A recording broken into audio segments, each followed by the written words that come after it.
No one alive has ever seen what just happened in our skies. On August 12th of this year, 4 separate celestial events lined up within a single 24-hour window. A 6-planet alignment before sunrise, a total solar eclipse during the day, a completely dark new moon sky after sunset, and the peak of one of the best meteor showers of the entire year. Individually, none of these events is unique. Together, in this exact combination, nothing like it has happened in living memory. So let's get right into exactly what unfolded and why astronomers are calling this one of the most remarkable skywatching days in decades. Let's start with what actually made this specific date so extraordinary. Because each individual piece of this sequence happens somewhat regularly on its own. Planetary alignments return periodically. The moon begins a new cycle every single month. Solar eclipses occur somewhere on Earth on a predictable schedule. Earth passes through the debris trail left behind by Comet Swift-Tuttle every August, without fail. What made August 12th so remarkable was never any single one of these familiar rhythms. It was the rare celestial choreography that brought all 4 of them together within one single day, a combination astronomers describe as genuinely unusual, rather than simply another routine entry on the annual skywatching calendar. Let's walk through this day in the order it actually unfolded, starting before dawn. Early in the morning, skywatchers willing to set an alarm were treated to a 6-planet alignment stretching across the sky. Venus dazzled as the brightest object visible.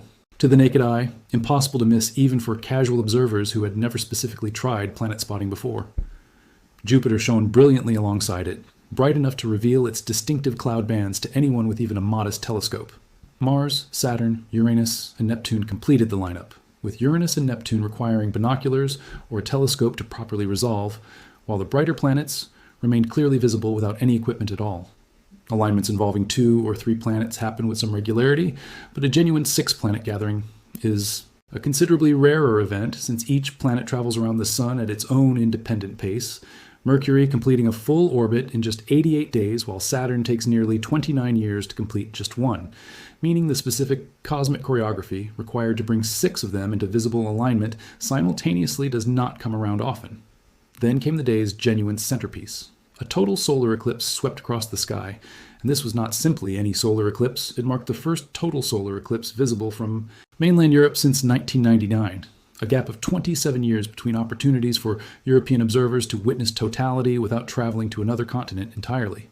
In Spain and a small stretch of northeastern Portugal, observers within the path of totality experienced something photographers and astronomers alike have been anticipating for years, what meteorologists and eclipse chasers have taken to calling a golden hour eclipse.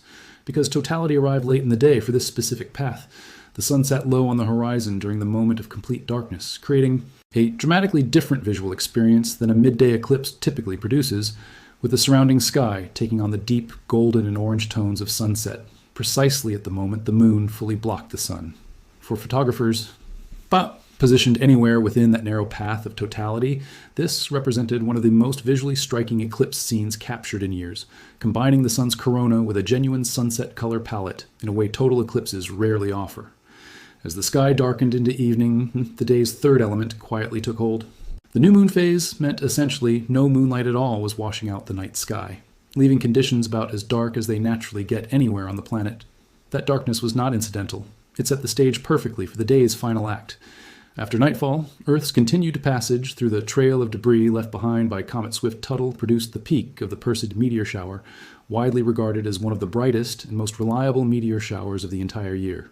What made this specific, year's Perseids genuinely special, was the timing relative to that new moon darkness. The shower's peak fell precisely on the night of the new moon, meaning observers had an unusually dark sky with essentially zero interference from moonlight, a dramatic improvement over the previous year, when a bright moon washed out many of the shower's fainter meteors, for observers trying to watch in 2025. According to astronomers tracking this specific alignment, the next time the Perseid peak coincides with a new moon night will not happen again until 2045, meaning anyone who caught this year's display witnessed a genuinely rare, nearly 2-decade window of opportunity, rather than something that repeats on any kind of frequent, predictable cycle. It is worth understanding just how demanding a day like this actually was for anyone hoping to catch all 4 events, since witnessing the full sequence required genuinely different skywatching approaches stacked back-to-back within a single 24-hour stretch. The planetary alignment demanded an early alarm and a clear view toward the horizon well before sunrise. The solar eclipse required proper certified eye protection, since looking directly at the sun during any partial phase without appropriate solar filters can cause permanent eye damage, a safety requirement astronomers and eclipse organizations emphasize every single time a solar eclipse approaches, regardless of how many times the same warning has been issued for previous events. And the Perseids required an entirely different kind of patience after dark, finding a location away from artificial light pollution and simply waiting, often for 20 minutes or more, for eyes to fully adjust to the darkness before the fainter meteors became clearly visible. Let's talk about why astronomers frame this kind of day as being about more than simply the individual scientific value of any one event. According to commentary surrounding this convergence, what August 12th offered was not simply the number of celestial events packed into one stretch of time, but the rare opportunity to witness the solar system's ordinary, ongoing motion condensed into the span of a single day. Planets gathering before dawn, the moon beginning a fresh cycle, the sun and moon lining up perfectly from Earth's specific vantage point, ancient cometary debris burning up in the atmosphere after nightfall. Each of these phenomena unfolds constantly, whether anyone on Earth happens to be paying attention or not. And having all four align within one 24-hour window offered an unusually vivid, almost condensed demonstration of just how much motion is constantly happening throughout the solar system around us.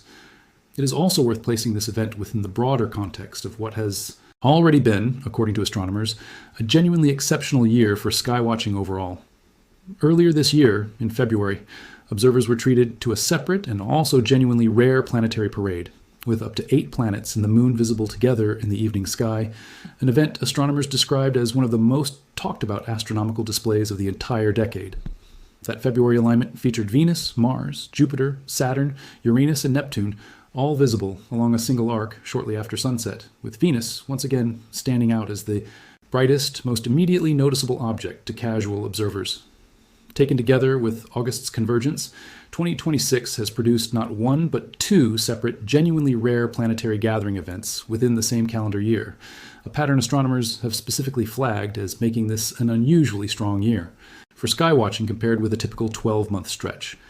Later this same year, skywatchers have another notable event still ahead, a partial lunar eclipse visible to observers across North and South America, most of Europe, and Africa, offering yet another entry in what astronomers are already describing as a genuinely blockbuster year for anyone interested in looking up. Most calendar years typically feature 4 total eclipses, split evenly between solar and lunar events, but the specific combination and visibility of this year's eclipses, paired with the rare planetary alignments bookending the year, has made 2026 stand out even against that already fairly active typical baseline. Let's address directly why events like this genuinely matter beyond simply offering a nice photo opportunity or pleasant excuse to step outside after dark. Astronomical convergences like this one offer a uniquely visceral way to actually perceive the scale and structure of the solar system, something that remains true and constant every single day but rarely becomes this directly, visibly apparent to ordinary observers without any specialized equipment. Seeing 6 planets stretched across the sky in a single glance makes the architecture of our solar system feel immediate and real in a way that reading about orbital mechanics in a textbook simply cannot replicate. Watching the moon precisely block the sun during a total eclipse offers a direct, visible demonstration of orbital geometry playing out in real time, the exact alignment of 3 specific bodies, the sun, the moon, and Earth, that has to occur with genuine precision for total eclipse to happen at all. And watching ancient cometary debris burn up as meteors connects observers directly to a comet's own multi-century orbital path around the sun, since the specific dust and ice fragments producing the Perseids were shed by Comet Swift-Tuttle over the course of its own long, repeating journey through the inner solar system. It is worth understanding a bit more about why solar eclipses specifically remain such a genuinely rare experience for any single location on Earth, even though they occur somewhere on the planet almost every year without fail. A solar eclipse is only visible from a very narrow, specific path traced across Earth's surface, the relatively small region where the moon's shadow actually falls during the brief window of totality. That path typically stretches a limited distance and moves quickly across the globe, meaning any single specific location on Earth might wait decades between opportunities to witness totality directly overhead, exactly the 27-year gap mainland Europe experienced between 1999 and this year's event. A lunar eclipse, by contrast, is visible from the entire night side of Earth simultaneously, which is precisely why solar eclipses carry such outsized cultural and scientific significance whenever they do finally arrive for a specific region, drawing dedicated eclipse chasers willing to travel considerable distances, specifically to position themselves inside that narrow, fleeting path of totality. It helps to understand a bit more about what Perseid meteors actually are and why Comet Swift-Tuttle specifically produces such a reliable, well-loved annual show. Comet Swift-Tuttle is a large comet, considerably larger than most of the comets responsible for other annual meteor showers, following a long elliptical orbit that brings it through the inner solar system roughly once every 133 years, shedding a trail of dust and ice fragments along its path each time it passes near the Sun. Earth's own orbit crosses directly through this debris trail every August, and as our planet plows through that scattered field of ancient cometary material, individual fragments, most no larger than a grain, of sand collide with the upper atmosphere at extraordinary speed, burning up in a brief, bright streak visible from the ground as a meteor. Because this debris trail has been building up over countless orbits across centuries, the Perseids reliably produce one of the richest, most consistent meteor displays of the entire year, with observers under genuinely dark skies typically able to spot dozens of meteors per hour during the shower's peak, a number that climbs even higher whenever moonlight is absent, exactly the situation that made this year's new moon timing so valuable for observers. It is also worth walking through the specific geometry that makes a total solar eclipse possible at all, since the precision required genuinely borders on cosmic coincidence. The Sun's diameter is roughly 400 times larger than the Moon's, but the Sun also happens to sit roughly 400 times farther from Earth than the Moon does, meaning both objects appear almost exactly the same apparent size when viewed from Earth's surface. That remarkable, almost perfectly balanced ratio is what allows the Moon to precisely cover the Sun's visible disk during a total eclipse, briefly revealing the Sun's faint outer atmosphere, called the corona, which normally remains completely invisible, washed out by the Sun's overwhelming everyday brightness.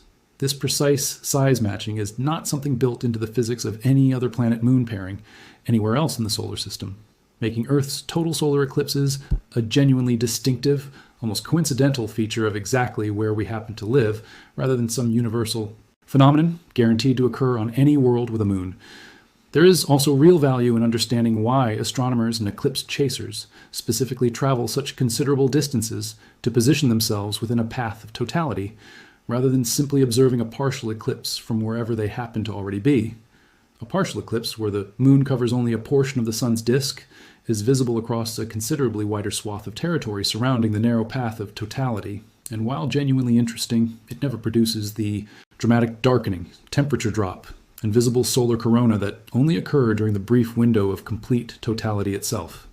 That stark difference between a partial and a total eclipse experience is precisely why this year's golden hour totality over Spain and Portugal drew such considerable international attention from dedicated eclipse chasers, despite millions of additional observers across the wider region still getting to experience a partial eclipse from considerably farther outside that narrow specific path. Now let's bring this all together.